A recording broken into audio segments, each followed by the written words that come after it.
Donnarumma, toi, en fait, fallait rester blessé parce que là, tu viens d'offrir la victoire à Arsenal sur un plateau. 2 buts par ton manque de vigilance. Toi, déjà, tu sais que sur coup de pied arrêté, t'es nul et c'est toi qui sors comme ça. Regardez le retard sur le ballon. Le premier but, tu vois Harvey venir vers toi. Tu vois très bien qu'ils vont faire un centre, mais t'es là sur ta ligne, tu veux pas bouger. Quand le ballon est maintenant sur sa tête, que tu veux tendre les mains pour faire semblant, mon gars, arrête. Arrête tes bêtises là. Le deuxième but d'Arsenal, on en parle ou pas. La passivité de la défense du Paris Saint-Germain, c'est pas possible. Déjà là où tu vois que les Parisiens sont endormis, là, on voit 4 joueurs d'Arsenal dans la surface. Et il y a combien de joueurs du Paris Saint-Germain?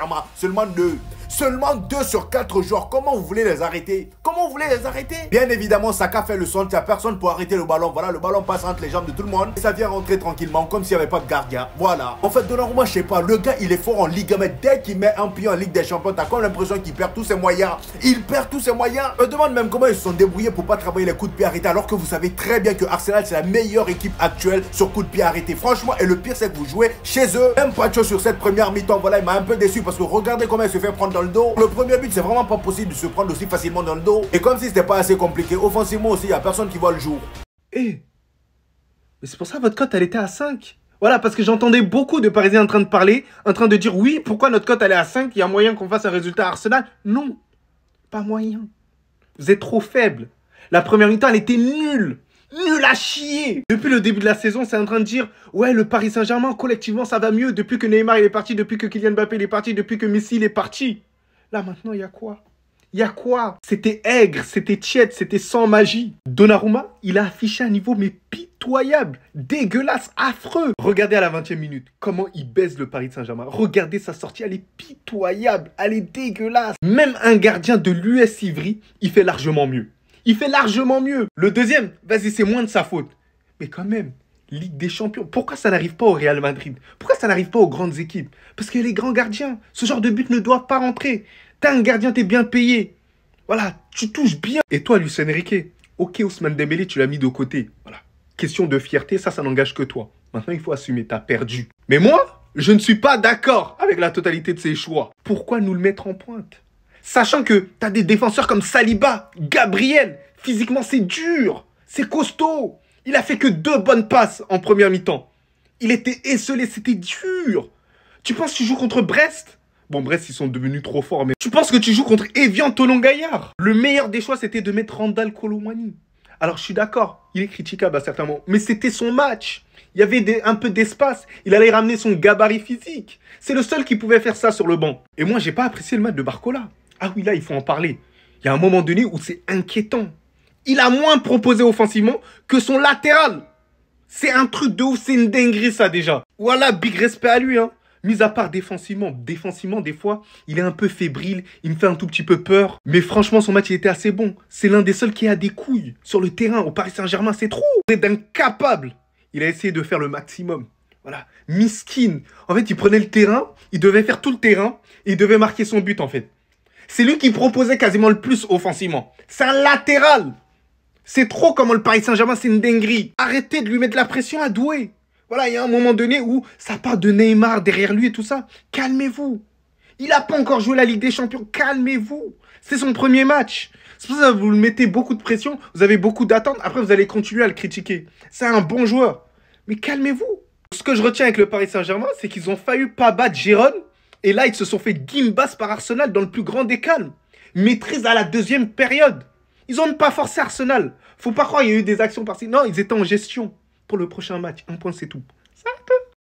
Oh, le Paris Saint-Germain, vous aussi, chaque année, c'est la même histoire. On vous avait pourtant dit de recruter un vrai attaquant, mais vous n'avez pas écouté, vous êtes allé ramener Kolo Muani. Et je me demande même comment vous êtes débrouillé pour vous pointer face à une équipe d'Arsenal qui joue chez eux, qui sont forts défensivement surtout, en mettant en pointe les Kangeli. Maintenant, vous achicoté, vous boudez. Pourquoi vous boudez? Franchement, pourquoi vous boudez? C'est pas le moment de bouder. Quand vous parlez là, vous écoutez pas. Cette image-là résume bien le match d'aujourd'hui. Arsenal, en fait, ils sont venus pour s'amuser. Grâce à un Donnarumma qui était venu sans bras aujourd'hui, ils ont réussi à marquer 2 buts. Et après ça, ils ont laissé le ballon au Paris Saint-Germain, ils ont dit jouer. Voilà, nous on vous attend. Tellement ils ont confiance en leur défense. Là, on parle de l'une des meilleures défenses au monde actuellement. Même Manchester City qui regroupe les plus dangereux serial buteurs, ils ont du mal face à eux. Et c'est avec Kangeli en pointe, vous comptiez les faire peur. Cependant, attention, je dis pas que Kangeli a sorti un mauvais match. Il a été le joueur en attaque qui s'est le plus battu. Barcola et le Jérémy Doué aujourd'hui, ils étaient inexistants. Le Doué même, je l'ai même pas vu. En plus de ça, Luis Enrique, j'ai envie de dire bien fait pour toi. Franchement, est-ce qu'on peut avoir autant d'ego? Toi, t'as un match face à Arsenal, l'une des meilleures défenses actuellement. Au lieu de venir avec toutes tes armes, c'est-à-dire l'attaque, venir revenir au complet. Non, non, tu prends l'un des meilleurs éléments, si ce n'est le meilleur. Bon, pour moi, c'est Barcola le meilleur. Mais tu prends Ousmane Dembélé, tu le mets en dehors de l'équipe, alors que c'est l'une de tes meilleures armes. Aujourd'hui, ton doué en qui tu avais confiance, le gars, il a été inexistant. Et je sais pas quel problème le Paris Saint-Germain a avec les poteaux, mais il va falloir régler ce problème.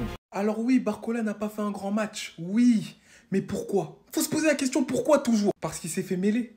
Il s'est fait mêler, tout simplement, par deux joueurs qui étaient trop méchants avec lui. Première mi-temps, Monsieur Timber, j'entendais partout les Parisiens dire « Ouais, Barcola, il est intenable. Personne ne pourra le punir, c'est qui est sur lui? Timber ?» Timber, il a mis les Timberland à Barcola. Il l'a fait jouer avec des Timberland. Il a annihilé toutes les offensives. Barcola, il était dépassé. Pourquoi? Parce que Timber, il sait faire ça. C'est un soldat. Barcola ne pouvait pas jouer sur ses atouts. C'était impossible. Pourquoi? Parce que ce joueur dégage une puissance tellement énorme. Il lui a cassé les couilles, il est parti lui mettre des coups dans le dos, il est parti lui mettre des coups d'épaule, il est parti lui récupérer le ballon dans les pieds. Il n'en pouvait plus, Barcola. Et en deuxième mi-temps, pour l'achever, la Rogène de Malnesta. Il s'est cassé les dents sur Timber. Calafiori, il a changé de côté, sachant qu'il avait commencé de l'autre côté, mais c'est exceptionnel ce joueur. Il est capable d'évoluer partout en défense. On a un crack entre les mains. Dieu merci, il joue pour Arsenal. Et encore une fois, Barcola, il était un peu plus libre. Oui, Calafiori lui laissait un peu plus d'espace. Il était toujours bien placé. Il a contré combien de centres de Barcola? Donc ça veut dire, moi, ce que j'ai envie de dire, c'est que oui, on peut tomber sur Barcola parce que ça a été compliqué pour lui. Et vous oubliez qu'il est tombé sur la meilleure défense du monde actuellement. Donc rendons à César ce qu'il y a à César, rendons à Mamadou ce qu'il y a à Mamadou. Voilà. Ça vous apprendra les Parisiens, Wallah, ça vous apprendra. Avant le match, ça parlait d'Arsenal comme si c'était le PSV. Ça parlait d'Arsenal comme si c'était Feyenoord. Vous le savez très bien, je supporte pas Arsenal. Je suis pas du tout joyeux que Bass soit super joyeux chez lui. Je m'en fous. Mais la réalité, c'est qu'il y en a beaucoup qui comprennent pas. Arsenal est depuis ces 2 dernières années la seule équipe à causer du tort à Manchester City. C'est pas un hasard. Faut ouvrir les yeux sur le boulot d'Arteta. Sans Odegaard aujourd'hui, Arsenal a donné une leçon de football au Paris Saint-Germain. Il y en a certains qui diront que c'était à cause de l'absence d'Ousmane Dembélé. La vraie réalité, c'est que peut-être qu'avec Dembélé, il y aurait une plus-value, un peu plus de danger. Faut pas être de mauvaise foi. Je dirais pas le contraire. Mais soyons francs. Aujourd'hui, Arsenal était la seule équipe sur le terrain. Paris avait beau essayer, trouver des solutions, rien n'y faisait. Bouffé au milieu de terrain. Quand Arsenal était en bloc bas, Paris n'y arrivait pas. Quand Arsenal était en bloc haut, Paris n'y arrivait pas. Le premier go test du Paris Saint-Germain est arrivé. Le vrai premier test. Une défaite de 0 à l'Emirates. Attention, bien évidemment, c'est pas à cause de cette défaite que je vais remettre en cause toute la saison du Paris Saint-Germain, toute la saison en Ligue des Champions et les choix de Luis Enrique. Une défaite, ça arrive à tout le monde. Tout le monde peut perdre contre tout le monde. Mais avant le match, j'entendais certains Parisiens parler. Bien évidemment, pas tous. Et je trouvais qu'ils prenaient ce match un peu trop à la légère. Je trouvais qu'Arsenal n'était pas assez respecté.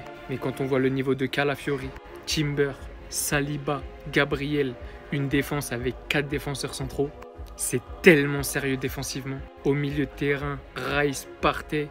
Et en attaque, Martinelli qui part comme une fusée sur des contre-attaques. Saka pareil de l'autre côté. Havertz qu'on mentionne pas assez, mais qui marque les gars. On critique Havertz. Mais en réalité, il est décisif avec Arsenal. Donc je sais pas si vous pensez que c'est à cause de l'absence de Dembélé si ça aurait changé grand chose. Ça aurait pu apporter un petit plus, pour moi pas grand chose. Arsenal était plus fort aujourd'hui, les meilleurs ont gagné. Sans aucune surprise, Arsenal qui s'impose face au Paris Saint-Germain à domicile. Les boulettes de Donnarumma quand même, faut en parler. Hein. Donnarumma sur sa ligne, c'est un excellent gardien, peut te faire des arrêts, tu dis waouh. Mais jeu au pied, les relances. Oh là là là là, il est cataclysmique. Et dans les grands moments, il peut te sortir de grosses boulettes Narvalo qui pourraient nourrir tout un pays. Le pari de Lucho, il n'est pas passé. Avec Dembélé offensivement, ça aurait été beaucoup plus dangereux. Tu peux pas te permettre, dans les matchs très importants comme celui-ci, en Ligue des Champions face à Arsenal à domicile, ne pas mettre Ousmane Dembélé. Il y a eu une friction. Les joueurs un petit peu au-dessus du club voulaient faire passer un message. Ça marche. Faites ça à domicile contre une équipe tranquille.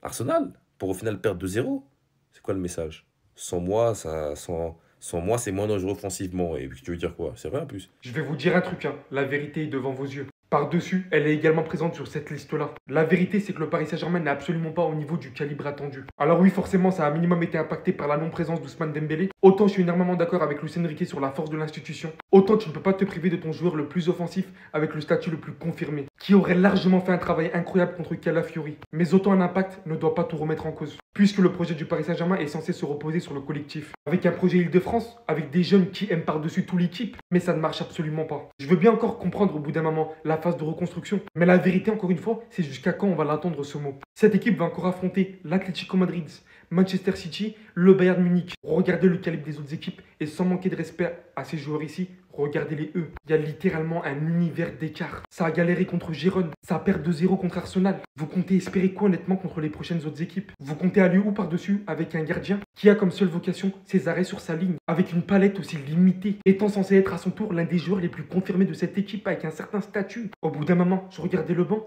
Tu veux faire rentrer qui? Quand on parle du PSG, on parle de joueurs forts, on s'attend à des entrées de fou. Des entrées qui peuvent littéralement changer le match. Le projet est certes beau, sentimentalement parlant, mais la différence sur le terrain est autre chose. Même si je considère que vous vous êtes fait voler sur la fin, même vous accordant ce penalty et cette main, on n'est même pas sûr à 100% que ça aurait tout changé. La vérité, c'est qu'il y a un travail impératif à avoir sur le recrutement. Et aujourd'hui, j'ai clairement du mal à voir le Paris Saint-Germain se qualifier. Bon, eh bien, pendant que Brest était en train d'exploser Salzbourg 4-0 et prenait la tête de la Ligue des Champions, le Paris Saint-Germain s'incline 2-0 face à Arsenal à l'Emirates Stadium. Dans un match où le Paris Saint-Germain aura été beaucoup trop timoré, notamment en première période où le milieu de terrain aura eu un mal fou à trouver ses attaquants. Isolé, Bradley Barcola, Lee Kangin et Désiré Doué touchaient très peu de ballons, malgré la possession de balle et la domination du milieu de terrain du Paris Saint-Germain. Les Gunners, eux, étaient beaucoup plus tranchants dans leurs appels, beaucoup plus tranchants dans leurs courses vers l'avant et également dans leurs passes, ce qui a permis à Trossard de trouver Havertz dans la surface de réparation et Bukayo Saka, en obtenant un coup franc face à Nuno Mendes, de marquer le deuxième but pour Arsenal ce soir. Des buts que je vous ai déjà décortiqués dans une vidéo spéciale pour Donnarumma, car encore une fois, ce soir, c'est lui qui nous met dedans. Si on retire les deux boulettes de Gianluigi Donnarumma, le Paris Saint-Germain s'en sort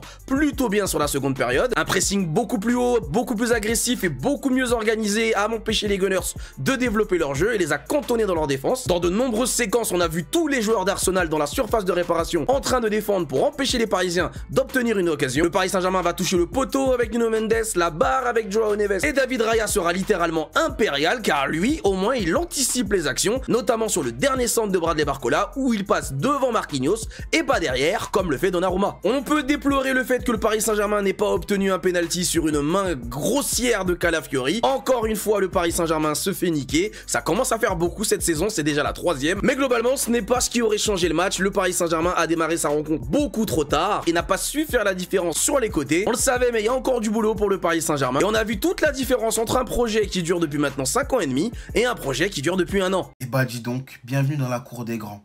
La réalité vous a très vite rattrapé. Et ça a été beaucoup plus tôt que ce que je pensais. Arsenal s'impose sans forcer contre le Paris Saint-Germain. Et c'est ça qui est inquiétant. Ils n'ont pas forcé les Gunners aujourd'hui. Ils ont été basiques. Paris n'a pas été bon. Paris a été transparent.